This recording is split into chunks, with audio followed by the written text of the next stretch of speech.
ব্রাজিলের জার্সিতে শয়তানের অবয়ব দেখা গিয়েছে, যা দেখে পুরো নেট দুনিয়া তোলপাড় হয়ে গেছে।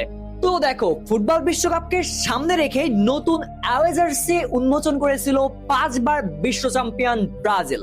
বাট যখনই তারা তাদের জার্সি প্রকাশ করলো, তখনই সবার নজরে আসলো এক অদ্ভুত জিনিস।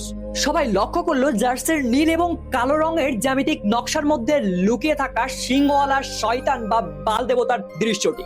অনেকেই দাবি করছে এটা সম্পূর্ণ ইচ্ছাকৃতভাবেই করা হয়েছে, কারণ জার্সির দিকে যে কেউ একবার তাকালেই ওর ভিতরে থাকা ওই নকশাটা খুব সহজেই বুঝতে পারবে। তাহলে এই জিনিস কিভাবে নির্মাতাদের চোখে পড়েনি? অনেকে তো এটিকে অপশক্তির প্রতীকও বলছে। পরবর্তীতে এই বিষয়ে জার্সির প্রস্তুতকারক নাইকি কোম্পানি বলেছে, এই ডিজাইনটি ব্রাজিলের বন্যপ্রাণী এবং বিশ্ব ক্রীড়া সংস্কৃতির মেলবন্ধনে তৈরি করা হয়েছে। এতে কোনো ধর্মীয় বা অশুভ প্রতীকের ব্যবহার করা হয়নি। ভাই শোনো, আমি ফুটবল খেলাটা দেখি না, তাই কোনো দল